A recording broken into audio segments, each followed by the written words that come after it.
Hi, Sonia here from Just Botanicals, and I'm finishing up the hair rinse that I started on Sunday, I think it was, Sunday or Monday. I started a hair rinse, and oh my gosh, so this is what's funny. So I used apple cider vinegar as part of this recipe that I got out of this book, right? Now, I make skincare. I went to a school. The school actually was founded by this woman, Star Kachara. So I feel pretty comfortable trying recipes in here. But I'm not an expert, right? I'm just starting to delve into the hair care thing only because I needed shampoo. So, and I'm trying to go as natural as possible because that's the movement I'm part of.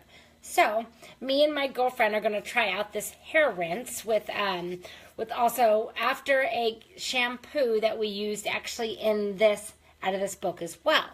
So, here's the deal. Somebody came on behind the scenes, which is cool. They came behind the scenes and they're like, oh my God, I saw you wrote that you use vinegar in a hair rinse and it's the worst thing for hair. You don't know anything about hair. Go get educated, basically, is what she told me is, you know, I appreciate what you do, but I think you need more of an education in hair and skincare. Okay, so that's her opinion, and I'm sure I do.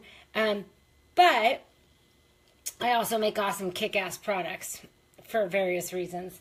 But we don't need to go into that discussion. I really just want to talk about this hair rinse. And here's why I think the vinegar piece might work. And so it's always important to do research on your ingredients, like as much as possible, and how they may interact with each other, right? Because there's biology and chemistry. So sometimes vinegar, something like vinegar, as it is, has a certain pH, right? So I think it's pretty basic, which is, it's alkaline, right? Which is part of the reason why it's good to have a teaspoon of vinegar in our bodies, because alkalization is so important, because we have so much acidity coming from so many different angles in our diet and nutrition these days, which is why I'm believing that something like vinegar or apple cider vinegar is recommended to have in our bodies. So this girl's comment may have been, I mean, that might be why vinegar by itself would certainly strip the pH of your hair, for example, or alkalize it, right? So I need to do some more research there, but when I'm looking at this recipe, there's a couple things going on here. So I have, right, so I went ahead and I had infused some chamomile, lemon peel, and horsetail, which has silica in it, which is awesome for the hair. And so the properties from these plants have been infused into this apple cider vinegar, right? And so still smells like vinegar, but I can smell the herbs also. It's supposed to be for a week. I did it for 5 days because I want to get my friend to try this. And so, let's see if you can see me. Okay, so I'm just going to go ahead and squeeze this on out. Now, normally when I'm in my lab making products that I sell, I use gloves. But in this case, this is going to be something for me and my gal. And it's also apple cider vinegar, which part of the reason that that's used to extract herbs is because it has a preservative quality, right? It's kind of like alcohol in that sense. It'll last for a while on the shelf. So this has a 6-month shelf life, what I'm doing. But I am not just using this apple cider vinegar with these herbs. I'm actually going to add some hydrosol, chamomile hydrosol, and then also some essential oils. So a hydrosol is part of the distillation process, right? When an essential oil is made. So basic thing about hydrosol is it's distilled. And so my hunch, and after I've got to do more research on this, is that the 100 grams or 100 mils of hydrosol is going to counter some of those effects from the vinegar that this gal might have been referring to. I'm just making some assumptions here. I don't know. I have to do more research. But I trust the gal that wrote this book. And either way, this is going to be for me and my friend to try, to see how it works, right? I learn a lot through experience. My entire anti-aging skincare range was created, I created it for me. I did the research and I learned about formulating and I tried something out and it worked amazing on me. So I started letting other people try it and they liked it. And so then I marketed it. right? And also the ingredients I use are like historically, I mean, for thousands of years they've been used, and there's a reason why neroli is $200 for an ounce, right? Because it is well established, well researched, well evidenced. So, this is the vinegar. And I can smell the herbs. That's so cool. Over the vinegar. Okay, so then, oh, I didn't bring my hydrosol out here. Okay, so I'll show you my next steps and then I'll finish this.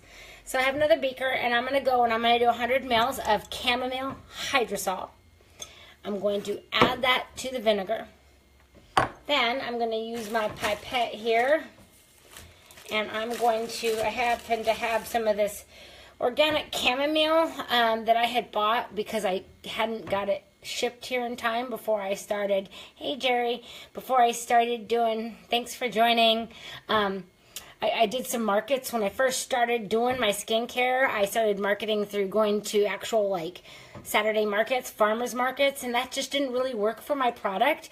But when I first started doing that, I had to get a bunch of stuff right away. And I had to practice on my formulations and calculate safety and all this stuff. And so this chamomile is one that I bought locally before the stuff that I normally use, which I use organic infusions right now. Only because Mountain Rose Herbs doesn't ship here. Most of their essential oils, unfortunately, it's not covered in their insurance apparently. So I have this, and I will add 50 drops of Roman chamomile. Now, this is not an inexpensive product either, ingredient. So this is where I think that a hair rinse like this may not be feasible. Well, actually, let me rephrase that. And looking back through this recipe, once I'm done with this, add 100 mils. So I still got about 400 mils of the apple cider vinegar, which is what I started with, right? And then I'm going to add 100 mils, so I'll have about 500 mils of product. That's not bad. That's actually probably at least one of these, I think. Maybe one, and then a 2-ounce bottle of that. It's about 10 ounces. So I will take that and the essential oils, and I'll bottle that up, and then you actually only use 1 to 2 tablespoons of this in a jug of water, or in, cup, or 20 ounces of water or whatever, but you only use a small portion of this. It's diluted before you ever use it to rinse your hair. So, I absolutely appreciate people bringing to my attention that maybe I might want to look at something. Please don't come at me like you need to get educated. You don't know what the hell you're talking about, because that's just freaking rude. But if you have some suggestions, right, and this whole thing behind the vinegar being bad for the hair, I'm certainly going to investigate that. And I'm looking at other reasons why this recipe might work, even if vinegar is bad for the hair by itself. Not only is it infused with awesome herbs, but it's also going to be countered with a hydrosol, and we're only using a small portion of that diluted in water. So I will keep you posted on how this goes. And I need to go get my hydrosols. All right, y'all have a good day. Thanks for joining.